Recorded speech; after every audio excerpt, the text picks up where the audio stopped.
मूकं करोति वाचालं पंगुं लंघयते गिरिं यत्कृपात्तमहं वन्दे श्रीगुरुं दीनतारणम्। वन्दे गुरुगतप्राणं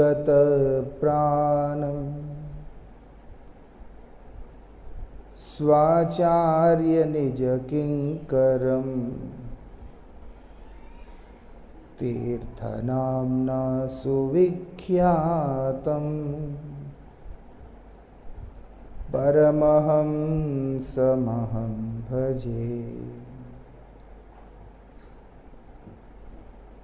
कृपया क्षमताम् अपराधिजनं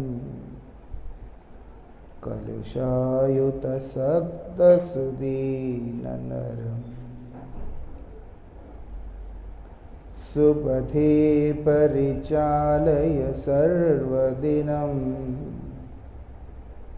प्रणमामि च माधव देवपदम्। पतित पावन परम करुणामय परम आराध्यतम श्रील गुरुदेव नित्य लीला प्रविष्टों विष्णुपाद परमहंस परिव्राजकाचार्य अष्टोत्तर शतश्री श्रीमद् श्रील भक्ति वल्लभ तीर्थ गोस्वामी महाराज जी के अभय चरण में असंख्य कोटि साष्टांग दंडवत प्रणाम करते हुए उनकी अहेतु की कृपा प्रार्थना करता।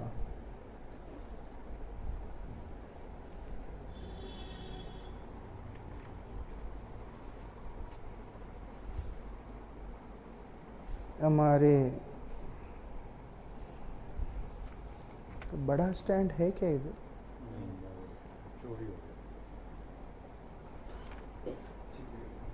हमारे पूर्वाचार्य श्री सच्चिदानंद भक्त विनोद ठाकुर जी महाराज हमें शिक्षा दे रहे हैं कि प्रार्थना क्या करना, निवेदन क्या करना है, किनके चरणों में। वो बोलते हैं राधा कृष्ण युगल के चरणों में। प्रार्थना कर रहे हैं, क्या बोलते हैं? श्री राधा कृष्ण पद कमले मान के मोने लाभिवे चरम शरण। वो बोलते हैं हे मन को संबोधन करते हुए बोल रहे हैं। ठाकुर जी के सामने जाने के बाद दुनिया की चीजें नहीं मांगना होता, ये चाहिए वो चाहिए। श्री राधा कृष्ण युगल के सामने जाने के बाद, ठाकुर जी के सामने जाने के बाद उनसे प्रार्थना करना पड़ता है के मोने लाभिवे चरम शरण। जो सबसे ऊपर की जो उपलब्धि है, जो चरम प्रयोजन जिसको बोलते,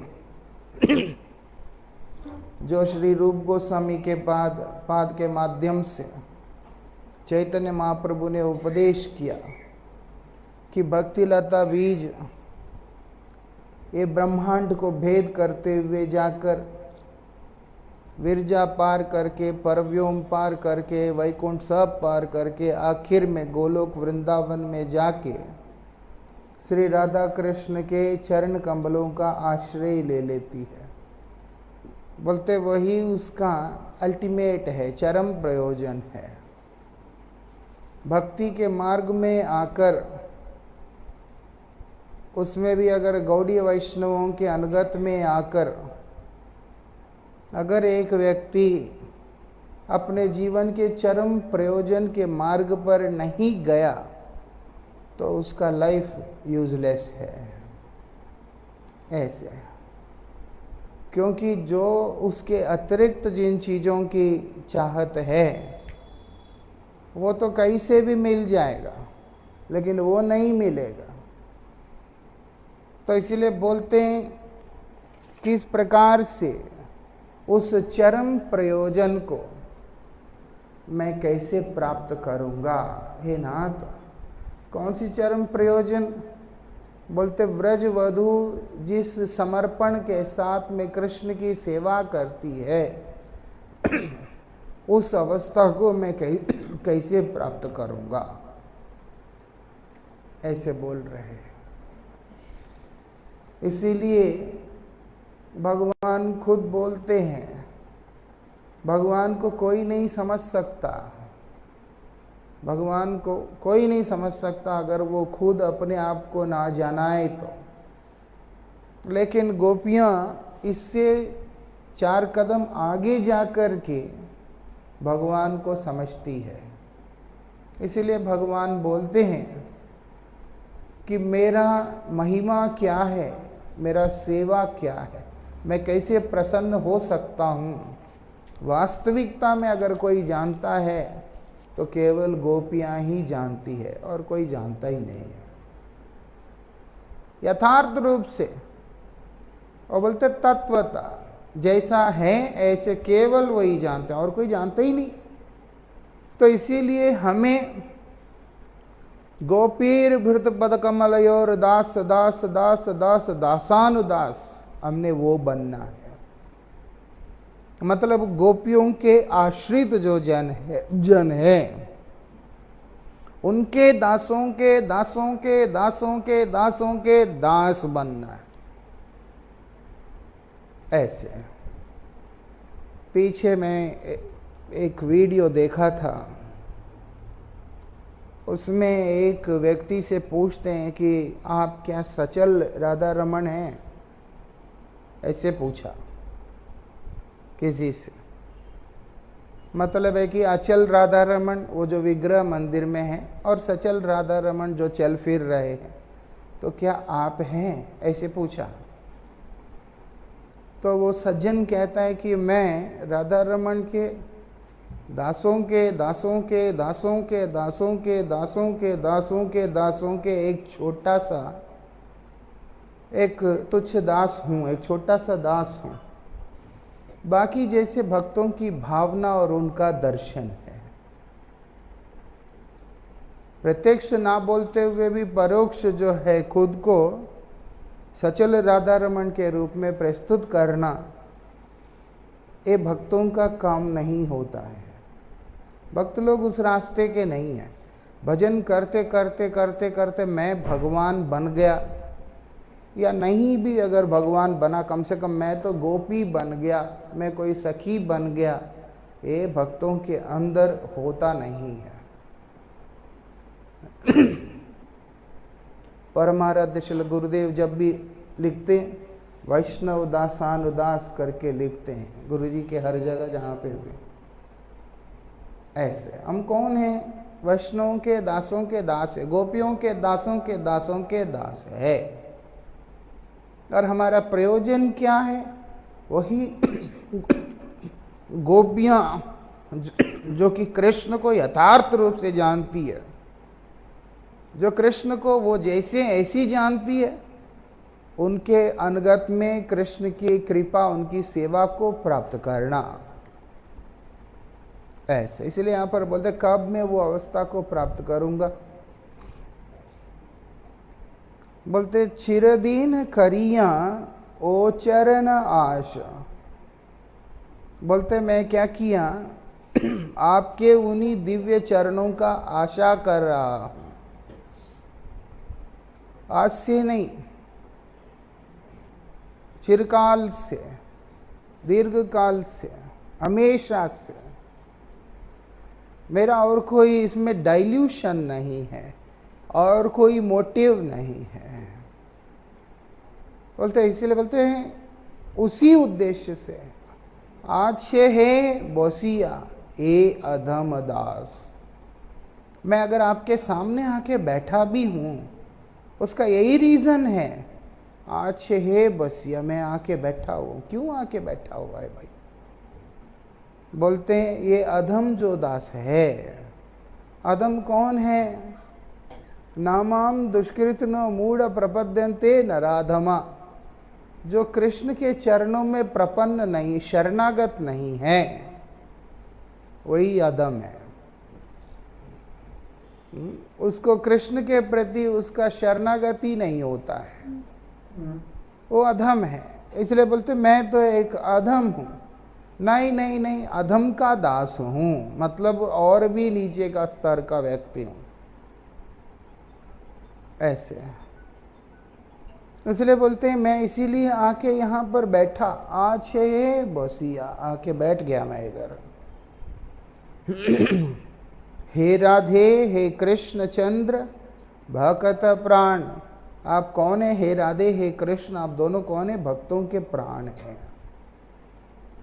कैसे प्राण हैं? स्वरूप दामोदर गोस्वामी बोलते हैं जिस प्रकार से पानी के अंदर मछली है और मछली को जल से अलग करने से वो क्षण काल के लिए भी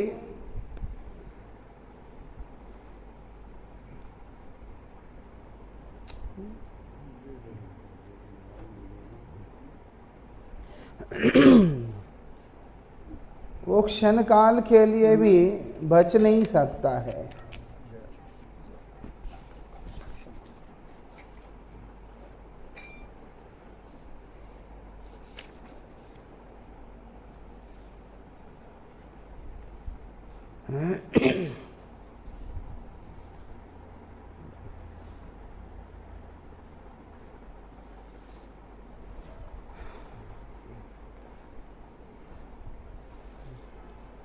क्या बोलते हैं? बोलते हैं आप भक्तों के प्राण हैं, प्राण नहीं है तो कोई बचेगा? बोलते हैं राधा कृष्ण कौन है? भक्तों के प्राण हैं। एक भक्त के जीवन से राधा कृष्ण को अलग करो तो वो बचेगा ही नहीं। जैसे पानी से मछली को अलग करने से वो बचेगा ही नहीं, है ना? मछली को कौन मारता है? कोई मारता नहीं, पानी से अलग कर देता है। जैसे करता है वो तड़प तड़प के मर जाता है, क्योंकि उसका जीवन जल के साथ में जुड़ा हुआ है, उसका जीवन उसके साथ जुड़ा हुआ। इसलिए यहाँ पर बोलते हैं भक्त का प्राण क्या है? बोलते हैं राधा कृष्ण है। बोलते राधा कृष्ण ही भक्तों के प्राण है। और इसीलिए मैं क्या कर रहा हूं? मैं यहाँ आया आपसे प्रार्थना करना, युगल भक्ति कर दान। मुझे एक का भक्ति नहीं चाहिए, ना मुझे अकेले कृष्ण का भक्ति चाहिए, ना मुझे अकेले राधा जी का भक्ति चाहिए। कई लोग अकेले कृष्ण को मानते हैं। श्रीधर गोसाई महाराज जी का एक लेख है, उसके अंदर उन्होंने उसको स्वीकार नहीं किया। और कई लोग सिर्फ राधा रानी को मानते हैं, वो भी ऐसे स्वीकार नहीं किया। युगल भजन ही हमारा भजन प्रणाली है, ऐसे। अतुल कृष्ण गोसाई महाराज का एक वीडियो देखा था मैंने, रील्स आएगा, उसमें से वो क्लियर कट अकेले राधा रानी की आराधना को लेकर के उन्होंने स्वीकृति दिया नहीं। दोनों का भजन करना है। और रूप गोस्वामी के अनुगत जन जितने भी हैं वो लोग दोनों के ही भजन की बात को करते हैं। राधा रानी की प्रसन्नता के लिए कृष्ण भजन, कृष्ण की प्रसन्नता के लिए राधा रानी की भजन। दासत्व युगल का होना चाहिए, ऐसे। तो इसलिए बोलते हैं आप इस व्यक्ति को जो कि पामर है, उसको आप युगल भक्ति का दान दीजिए। यही आशा लेकर के मैं बैठा हूँ। भक्ति ही न बली ना कर उपेक्षा। मैं आके मांग तो रहा हूँ लेकिन मुझ में तो भक्ति नहीं है, ऐसे बोलकर आप मुझे उपेक्षा नहीं करना, नेग्लेक्ट नहीं करना। ये बोल तो रहा है, मुख से तो बोल रहा है, लेकिन इसके अंदर तो है नहीं। ये बोल करके आप उपेक्षा नहीं करना, आप रिजेक्ट नहीं करना। ऐसे कपटता के साथ में भी अगर हम अप्रोच करते हैं, हमारा मंगलकांक्षी केवल एक ही व्यक्ति हो सकता है, वो है गुरुदेव। गुरुजी नहीं जानते हैं इसके अंदर जो है भगवान के प्रति समर्पण नहीं है, आया है, लेकिन वो अपनी कृपा से उसको शोधन करके उसके हृदय में भगवान श्री राधा कृष्ण विराजमान हो, ऐसी कृपा करते हैं, ऐसी कृपा करते। लेकिन भगवान ऐसा नहीं है। तुम कपटी है तो जा पहले अपने कपट छोड़ के आओ। छल कपट छिद्र मोहि नहीं भाव। भगवान बोलते हैं अगर तुम्हारे में कमियां हैं मेरे पास मत आना। लेकिन भक्त ऐसा नहीं है, कमी होने से मैं क्या तुम्हें तिरस्कार करूंगा? बोलते नहीं, तू भी प्रेम का अधिकारी है। आप देखो वो जगाई मधाई नित्यानंद प्रभु का सिर के ऊपर मार दिया।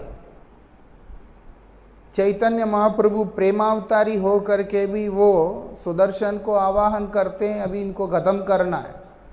लेकिन नित्यानंद प्रभु उनके सिर फूटने के बाद भी, खून गिरने के बाद भी, वो दोनों के ऊपर उन्होंने कृपा ही किया है। ऐसे दयालु केवल गुरुदेव ही होते हैं। इसलिए बोलते हैं कि भगवान से निवेदन करते हैं कि प्रभु भक्ति ही न बली ना कर उपेक्षा। इसके अंदर तो कोई भजन साधन नहीं है, इसको तो मैं चाहिए ही नहीं, आके बेकार की बात बोल रहा है बोल के आप रिजेक्ट नहीं करना। क्या बोलते हैं उधर, मूर्ख जने देह ज्ञान सुशिक्षा। क्या बोलते हैं, मैं जो मूर्ख हूँ, मैं एक मूर्ख व्यक्ति हूँ, तो इसीलिए वो बोलते हैं इसीलिए देह मतलब प्रदान कीजिए, मुझ जैसे मूर्ख जन को आप प्रदान कीजिए ज्ञान सुशिक्षा। एक ऐसा उपदेश, एक ऐसा ज्ञान जिसको प्राप्त करने के बाद मैं भक्ति मार्ग में सुशिक्षित हो सकूंगा। मतलब स्वेच्छाचारी भजन नहीं, उसमें वो स्वेच्छाचारी भजन है, स्वतंत्र भजन नहीं। चार बातें सुन ली उसके बाद अपने मन मर्जी से भजन करते हैं ना। बोलते हैं कि अनगत भजन को मैं किस प्रकार से कर सकूं, ऐसी कृपा आप मुझे प्रदान कीजिए। अक्सर होता है थोड़ा बहुत इधर उधर से सुनने के बाद, जैसे जब मैं नया नया मठ में आया था, चंडीगढ़ मठ में था,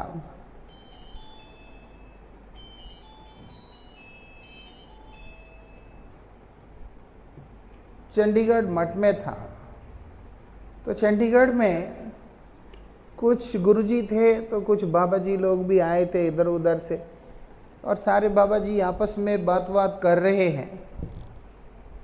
तो हमारा एक गुरु भाई था, उसमें से अच्युतानंद बोल के,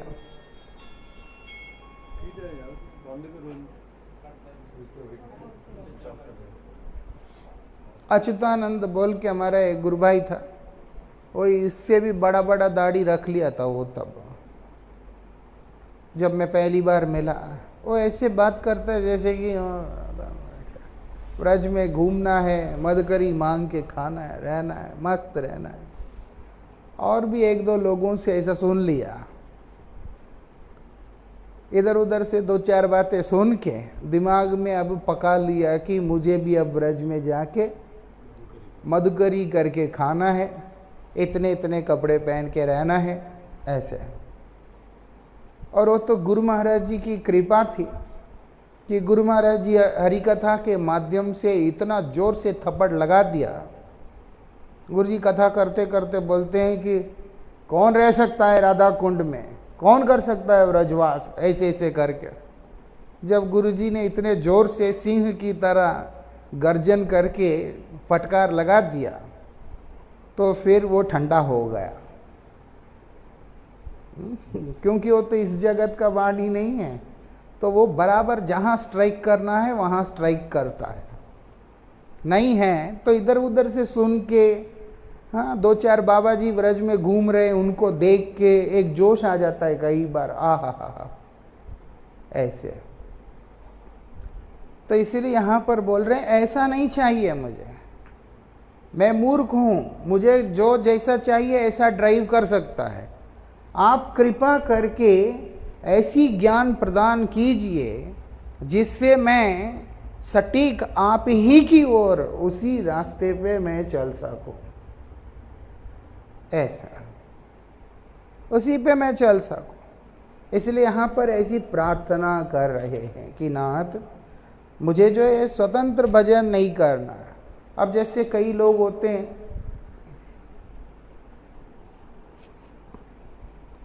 वो क्या करते हैं, गोपाल जी को लाके रख लेते हैं, रोज नहलाते हैं, पीताम्बरी से घस देते हैं, पता नहीं क्या क्या करते हैं।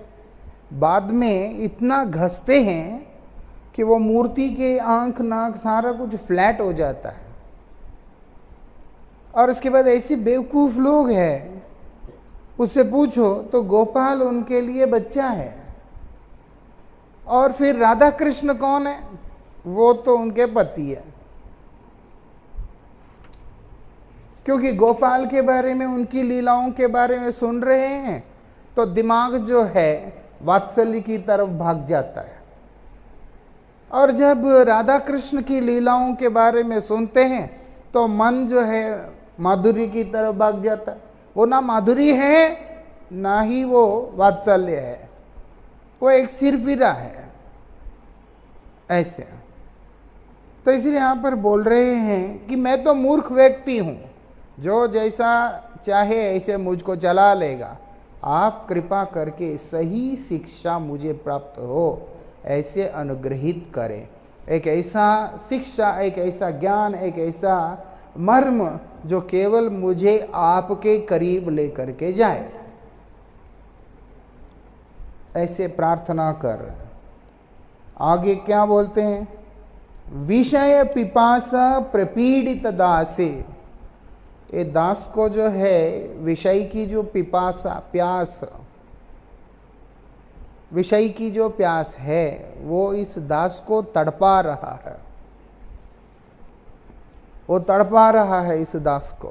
कितना भी कोशिश करे, ऐसी स्थिति में पड़ा हुआ है कि विषय वासना को छोड़ ही नहीं पा रहा। और समस्या है कि सारे विषय जो है उनका हार्मनी भी नहीं है, एक एक तरफ खींचता है तो दूसरा दूसरे तरफ खींचता है। मेरा स्थिति इतना दयनीय है, शब्द स्पर्श रूप रस गंध जो 5 रस्सियों की तरह मुझे बांध करके 5 अलग अलग दिशाओं में खींचता है। काम क्रोध लोभ मोह मदमात्सर्य, ये 6 के 6 कलेश जो है 6 अलग जगह से रस्सी बांधकर वो मुझे अलग दिशा में खींचता है। आप कल्पना करें 25-30 रस्सियां एक आदमी को बांधकर ऐसे गोल करके 25-30 तरफ से अगर खींचते हैं तो वो बचेगा, वो मर जाएगा। वो बोलते मेरा वही परिस्थिति है नाथ, मुझे ऐसे ही तकलीफ हो रहा है। बोलते इसीलिए मुझे मेरी इस पिपासा को खत्म कर दीजिए, मुझे योग्यता प्रदान कीजिए। आप दोनों के साथ में मैं रमण कर सकूं, विलास कर सकूं, मतलब आपके नाम में, आपके रूप में, आपके गुण, आपके लीलाओं में मैं रम सकूं, अच्छे से माला कर सकूं, अच्छे से आपकी कीर्तन कर सकूं, अच्छे से आपके लीलाओं को श्रवण कर सकूं, ऐसी आप मुझ पर कृपा करें नाथ, ऐसे बोल रहे हैं भक्ति विनोद ठाकुर जी महाराज। ठाकुर जी के आगे बैठ के यही बोलना है कि नाथ मेरा मन संसार की ओर आकर्षित होकर भाग जाता है, कृपा करके उसे अपनी ओर खींच लीजिए। मेरा मन विषयों की तरफ भाग जाता है, कृपा करके उसे अपनी ओर खींच लीजिए। मैं कितना भी कोशिश करूं, मेरा आपके चरणों में रति नहीं होता है, कृपा करके वो रति मुझे प्रदान कीजिए। ऐसे यही बातें ठाकुर जी के आगे खड़े होके बोलना पड़ता है। यही भक्त विनोद ठाकुर जी महाराज बोलते हैं कि उनकी सेवा, युगल सेवा की कामना करना पड़ेगा। आगे क्या बोलते हैं?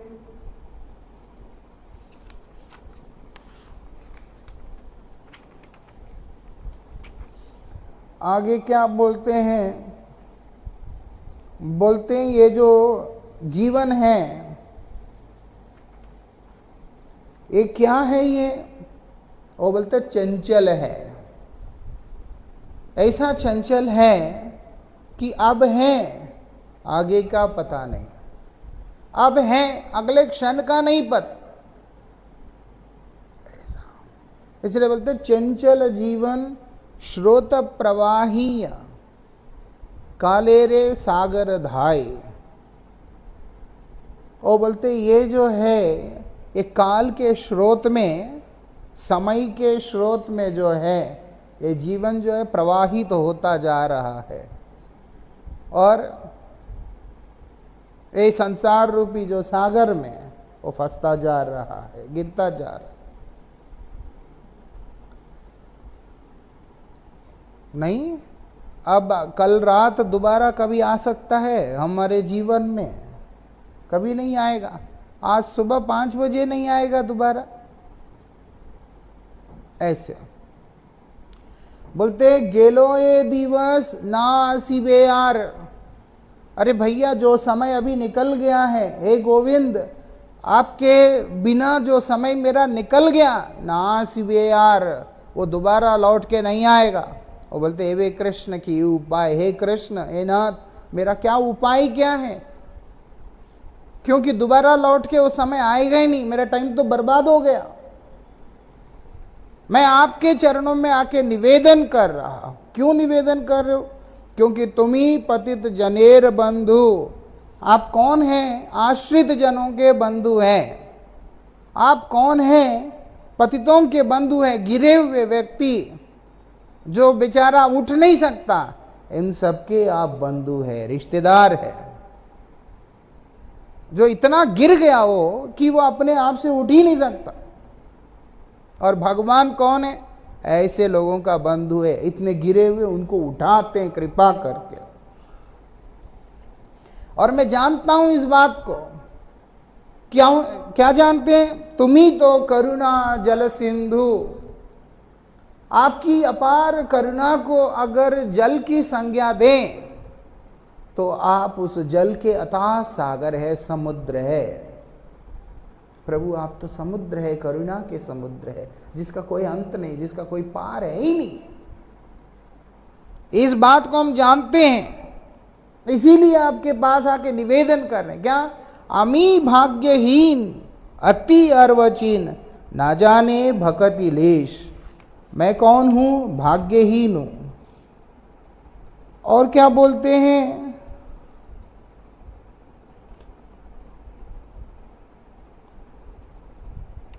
वो बोलते ना जाने भकति लेश।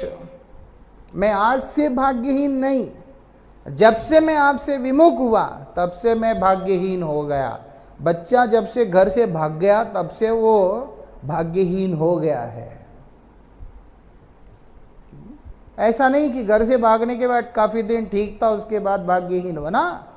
जो मुहूर्त में वो घर से भागा उसी समय से वो भाग्यहीन हो गया, उसका भाग्य फूट गया।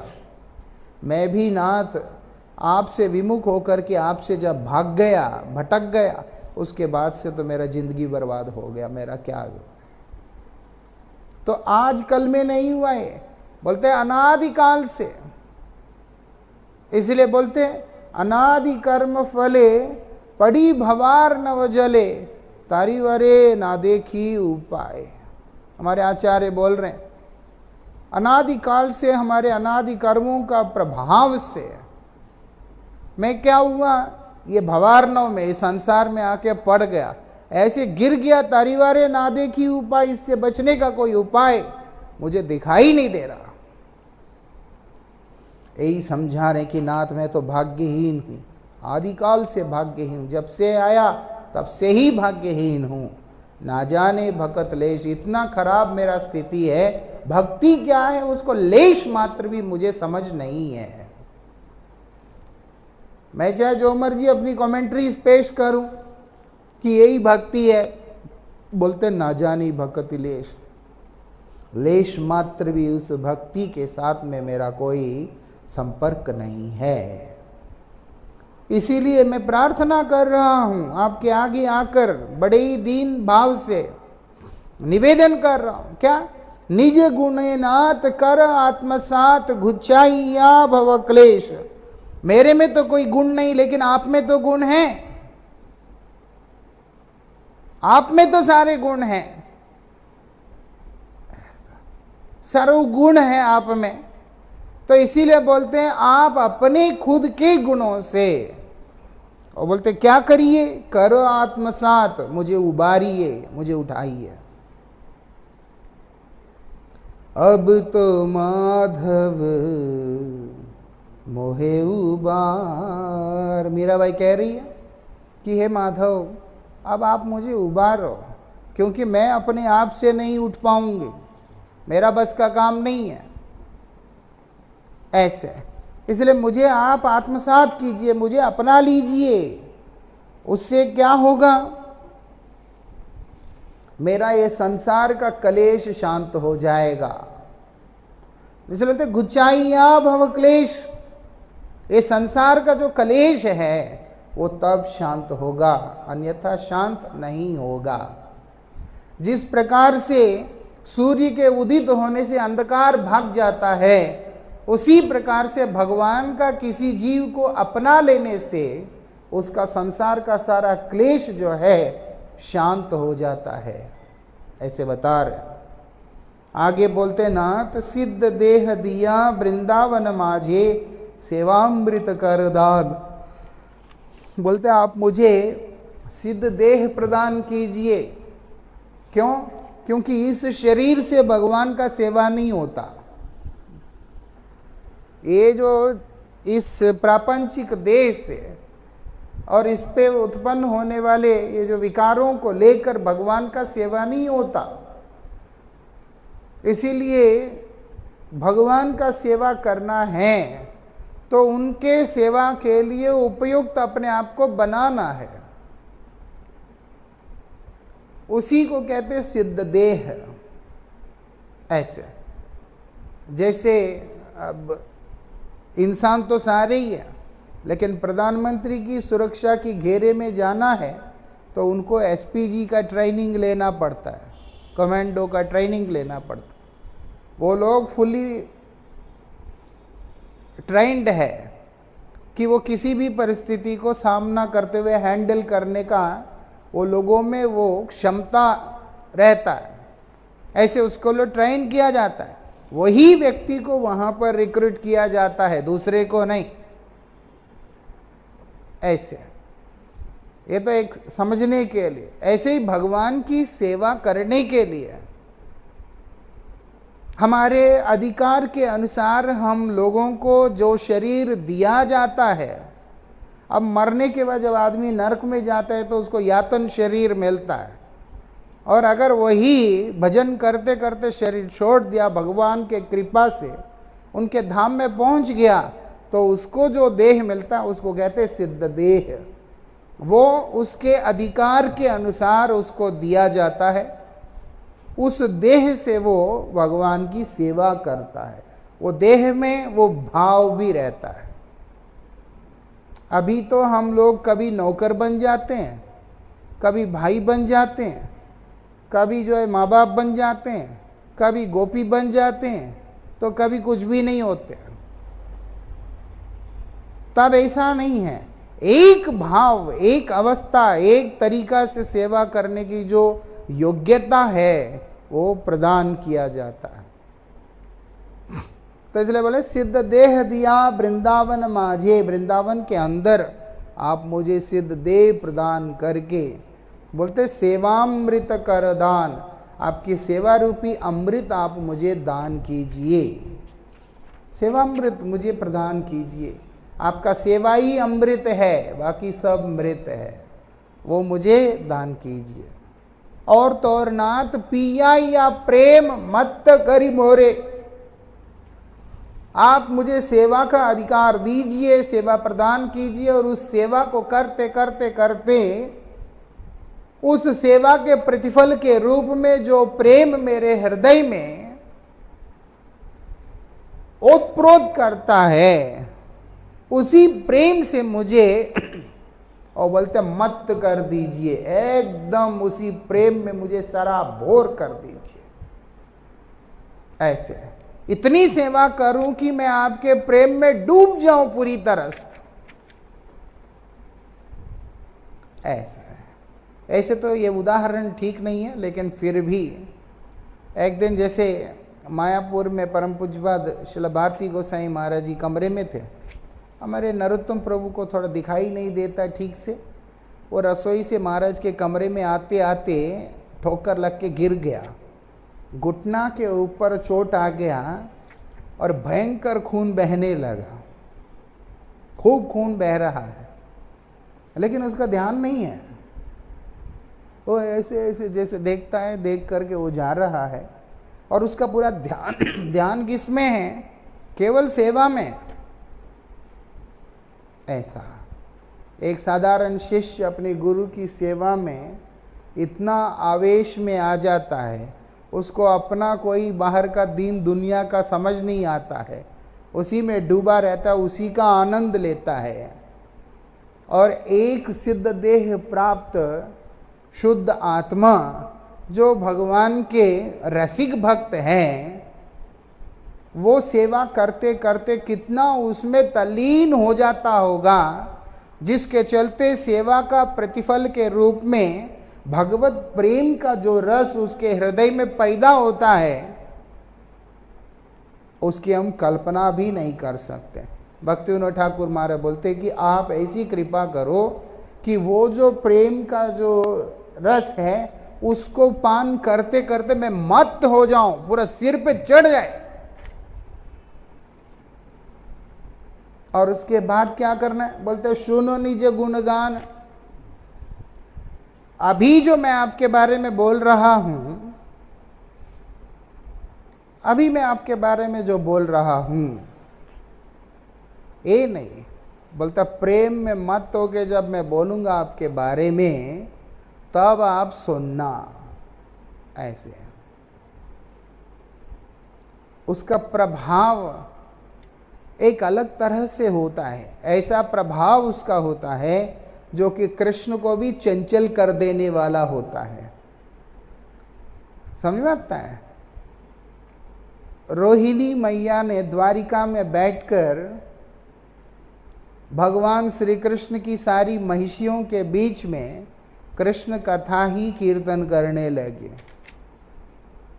ऐसी कीर्तन कर रही है, ऐसी कीर्तन कर रही है, ये लोग तो समाधि में तो चले ही गए, लेकिन कृष्ण बलदेव भी रह नहीं पाए, वो भी दौड़ दौड़ के आए, और सुभद्रा मैया ने उनका रास्ता रोक दिया था, उनको अंदर नहीं जाने दिया।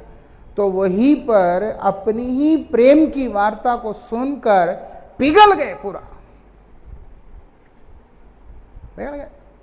और रूप हो गया जगन्नाथ का, जगन्नाथ जी का रूप हो गया। वो तो प्रेम अवतार ही तो, और क्या है? जगन्नाथ कोई अवतार नहीं है, वो तो साक्षात कृष्ण है। अपने ही दिव्य प्रेम का रस को जब खुद अपने भक्त के मुख से आस्वादन कर रहे हैं, तो वो भगवान भी चंचल हो जा रहे हैं। इसीलिए बोलते हैं प्रभु आज मैं कीर्तन कर तो रहा हूं, लेकिन कोई देख के बोलेगा क्या आवाज है।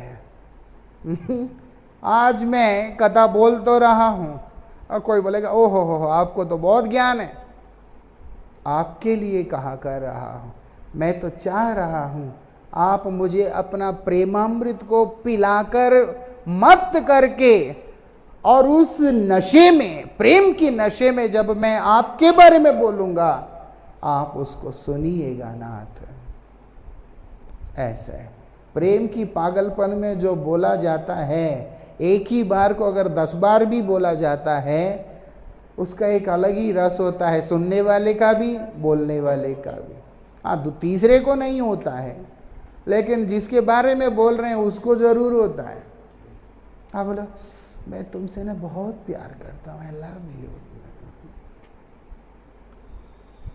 बोलने वाले को भी बड़ा आनंद आ रहा है, सुनने वाले को भी बड़ा आनंद आ रहा है।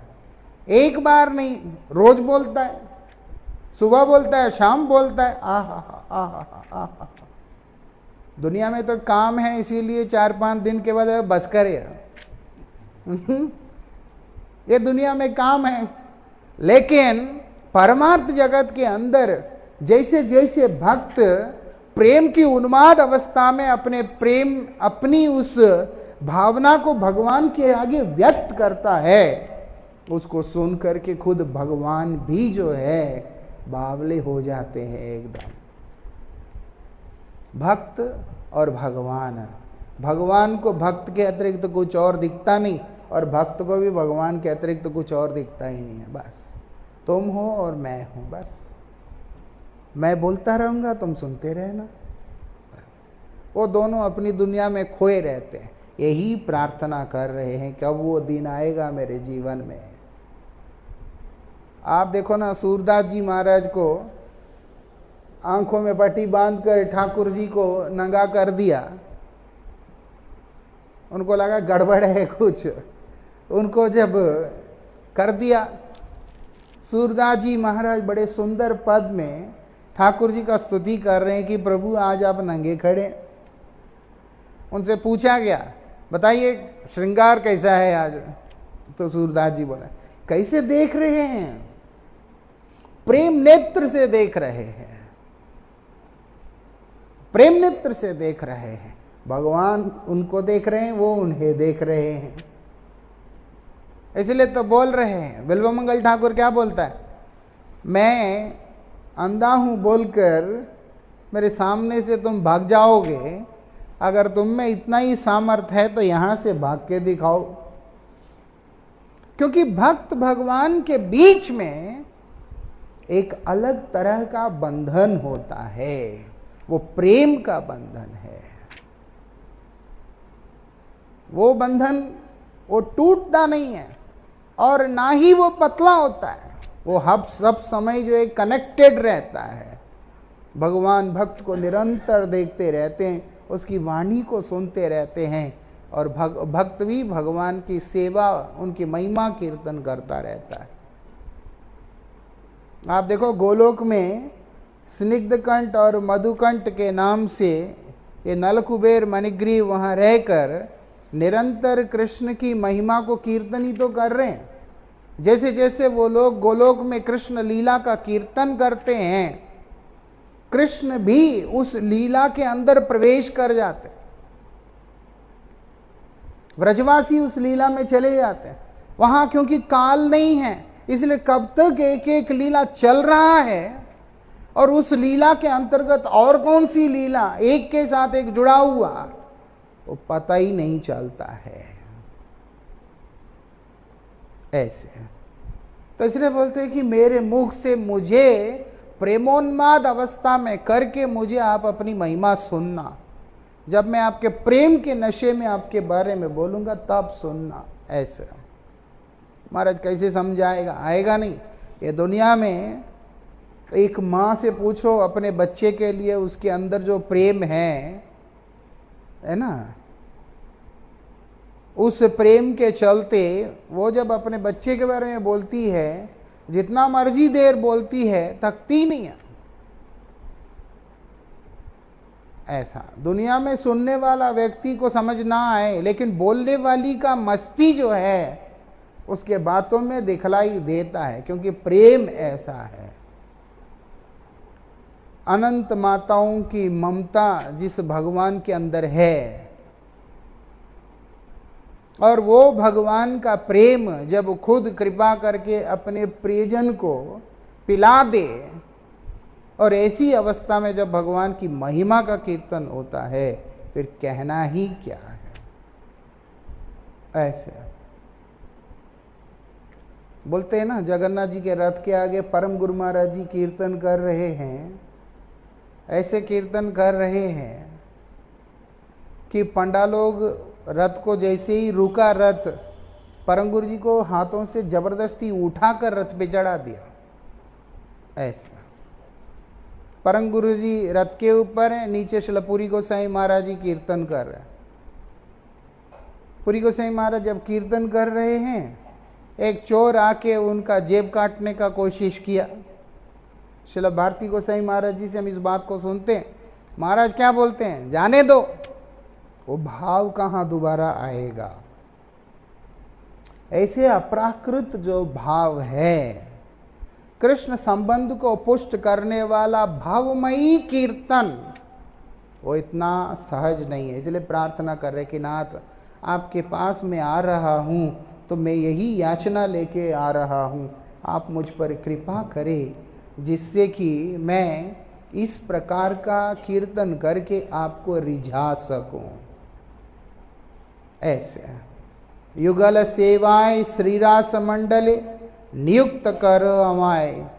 बोलते क्या है, युगल सेवा में, रास मंडल में, वृंदावन के अंदर उस रास मंडल में जहाँ पर राधा कृष्ण अपने सखियों के साथ में विलास करते हैं, बोलते वहाँ पर नियुक्त करो अमाय, मुझे उस आनंद लीला में मुझे नियुक्त कीजिए, मुझे वहाँ स्थान प्रदान कीजिए।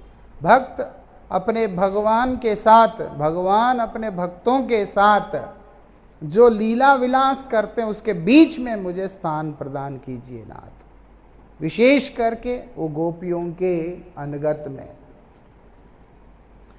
क्यों प्रार्थना कर रहा हूं मैं? श्री भक्ति विनोद ठाकुर बोलते हैं, ललिता सखीर अयोग्य किंकरी विनोद धरी चे पाए। मैं कौन हूं? ललिता सखी का अयोग्य किंकरी। उन्होंने अपना परिचय दिया कमल मंजरी के रूप में, मैं ललिता सखी का दासी हूँ और मैं आपके श्रीचरण पकड़ के प्रार्थना कर रही हूँ कि आप मुझ पर कृपा करें और मुझे अपनी लीला में स्थान प्रदान कीजिए। हम तो ललिता सखी के किंकरी नहीं हैं, लेकिन हम भक्ति विनोद ठाकुर के जो अनगत जनों के आश्रय में हैं, तो इस कारण से जो है हमें गुरुदेव रूपी सखी के चरणों में निवेदन करना चाहिए। परम गुरुदेव रूपी सखी, प्रभुपाद रूपी सखी के चरणों में निवेदन करना चाहिए, उनका गुरु रूप के चरणों में निवेदन करना चाहिए, आप कृपा करके मुझे इस योग्य बनाएं, इस योग्य मुझे आप बना दीजिए कि मैं आपके कृपा के पीछे चलते हुए रूप मंजरी का कृपा को प्राप्त कर सकूं। भक्ति विनोद ठाकुर ने बड़े सुंदर पद में लिखा कि एक जीव, एक सखी जाकर के वृंदावन में बैठी हुई, वृंदावन में बैठ के क्या करती है, वो कृष्ण की कृपा, राधा रानी को कृपा को पाने के लिए बैठी हुई है, और उसकी उस उत्कंठा को देखकर सखियां उन्हें रूप मंजरी के पास लेके जाती है और रूप मंजरी उन्हें कृपा करके ललिता सखी के पास लेके जाती है और ललिता सखी उसको कृपा करके राधा रानी की सेवा में समर्पित करती है। तो इसीलिए हम लोगों को हमेशा ठाकुर जी के आगे जाकर के गुरुदेव से, गुरु परंपरा से, ठाकुर जी से प्रार्थना करनी चाहिए कि आप कृपा करें, मुझे अपने शरण प्रदान करें, ऐसी शरण जहाँ पर मुझे ये प्रापंचिक कोई वस्तुओं की कामना मांग नहीं है, मेरा सिर्फ एक मांग है कि आपका प्रेम और आपकी प्रेममयी सेवा मुझे प्राप्त हो सके। वृंदावन विहारी लाल की। दो छोटे करताल बजाना और कुछ बजाना नहीं, ना, सिर्फ एक मृदंग, दो छोटे करताल।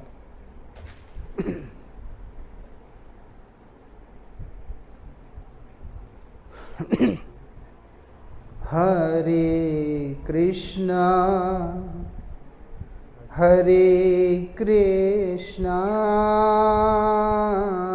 कृष्णा कृष्णा हरे हरे, हरे राम राम राम हरे हरे।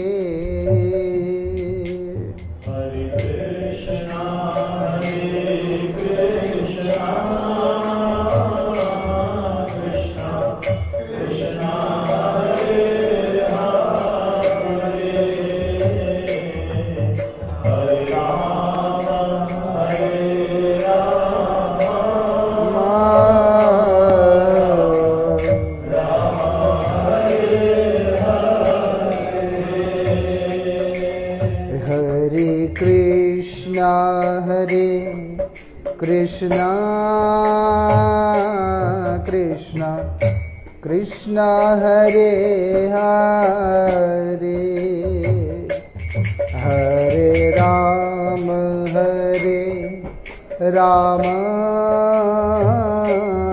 राम राम हरे हरे।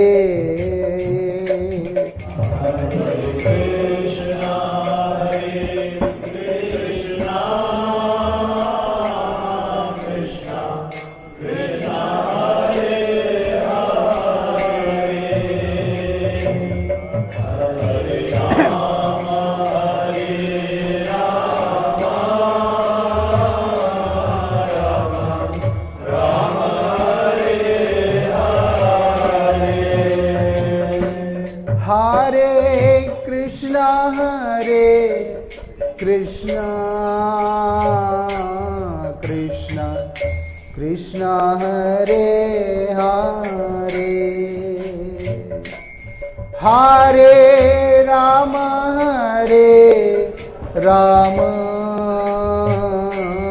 राम राम हरे हरे।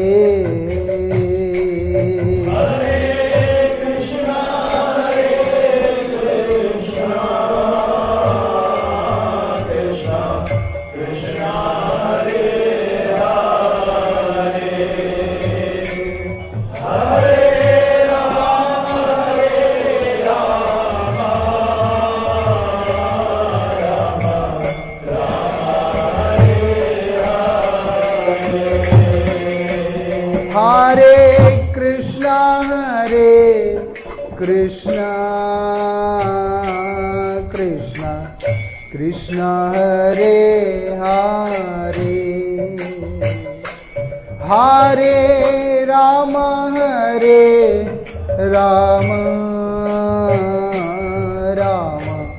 राम हरे हरे।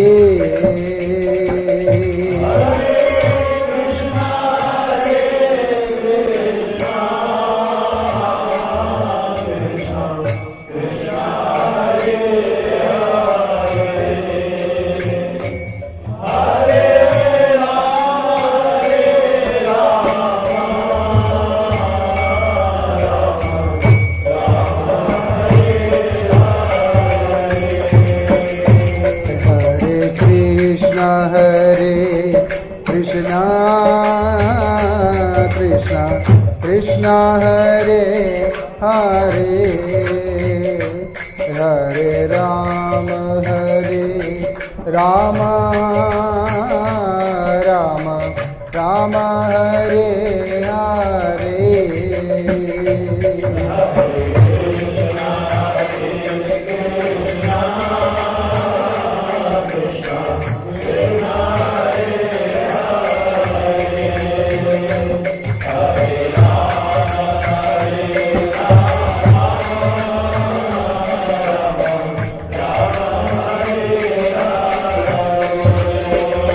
हरे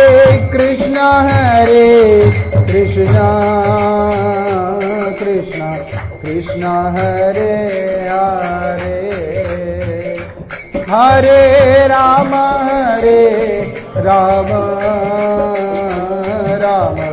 Ram Hare Hare.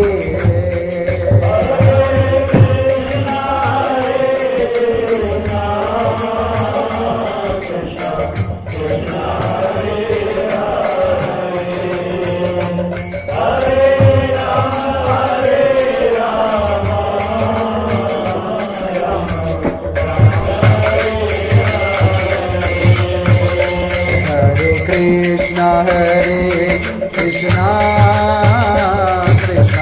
Krishna Hare Hare Hare Ram Ram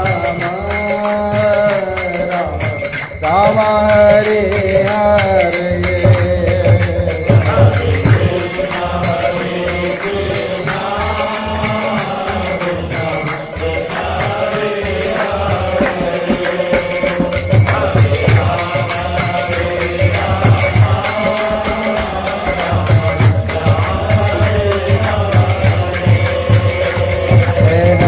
Hari बोल हरि हरि बोल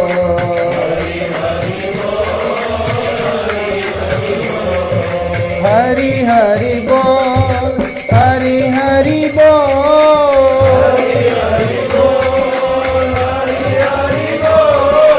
हरि हरि बोल हरि हरि बोल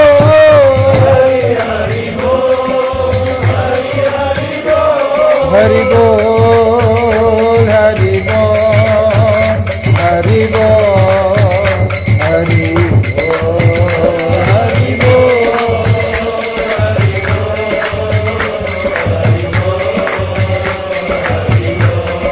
गौरा हरि बोल।